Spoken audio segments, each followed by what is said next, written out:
સિંગાપોરના નામને લઈ પૂર્વ નાયબ વડાપ્રધાનનો મોટો ખુલાસો. નામનો સ્ત્રોત સંસ્કૃત અને વહીવટ કોલકાતાથી. ભારત અને સિંગાપોર વચ્ચેના ઐતિહાસિક અને સાંસ્કૃતિક સંબંધોને ઉજાગર કરતા સિંગાપોરના પૂર્વ નાયબ વડાપ્રધાન અને વર્તમાન વરિષ્ઠ મંત્રી ટીઓ ચી હિને એક મહત્વપૂર્ણ નિવેદન આપ્યું છે. નવી દિલ્હીમાં આયોજિત 5મી અટલ બિહારી વાજપેયી મેમોરિયલ લેક્ચર દરમિયાન સંબોધન કરતા તેમણે જણાવ્યું હતું કે સિંગાપોર અથવા સિંગાપુર નામ મૂળ સંસ્કૃત ભાષામાંથી ઉતરી આવ્યું છે, જે દક્ષિણ પૂર્વ એશિયામાં ભારતનો પ્રારંભિક પ્રભાવ દર્શાવે છે.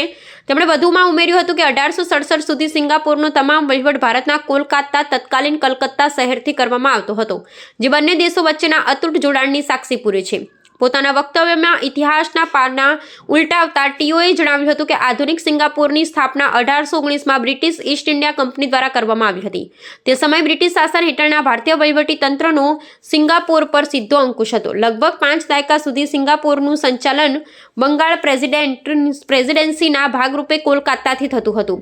ત્યારબાદ 1867માં તેનું સીધું બ્રિટિશ તાજ હેઠળના સંસ્થાન તરીકે જાહેર કરવામાં આવ્યું હતું. તેમણે ભારપૂર્વક કહ્યું કે આ ઐતિહાસિક તથ્યો એ સાબિત કરે છે કે સિંગાપોર અને ભારત વચ્ચેના સંબંધો સદીઓ જૂના અને ગાઢ છે. આ કાર્યક્રમમાં બંને દેશો વચ્ચેના વર્તમાન વ્યૂહાત્મક સંબંધો પર પણ પ્રકાશ ફેંકવામાં આવ્યો હતો. ટીઓએ જણાવ્યું હતું કે 19મી સદીથી સિંગાપોરના અર્થતંત્ર અને બહુસાંસ્કૃતિક ઓળખને ઘડવામાં ભારતીય સમુદાયે મહત્વની ભૂમિકા ભજવી છે. તેમણે ભારતના આર્થિક ઉદારીકરણ અને વૈશ્વિક રોકાણકારો માટેના તેના આકર્ષણની પણ પ્રશંસા કરી હતી. આ નિવેદન એવા સમય આવ્યું છે જ્યારે ભારત અને સિંગાપોર ડિજિટલ પેમેન્ટ, કૌશલ્ય વિકાસ અને ગ્રીન એનર્જી જેવા આધુનિક ક્ષેત્રોમાં પણ પોતાના સહયોગ વધારી રહ્યા છે, જે બંને રાષ્ટ્રો વચ્ચેની ભાગીદારીને નવી ઊંચાઈ લઈ જવા રહ્યો છે. Between our two countries are deeply rooted in history. The name Singapore or Singapura was derived from Sanskrit, reflecting India's early influence in Southeast Asia.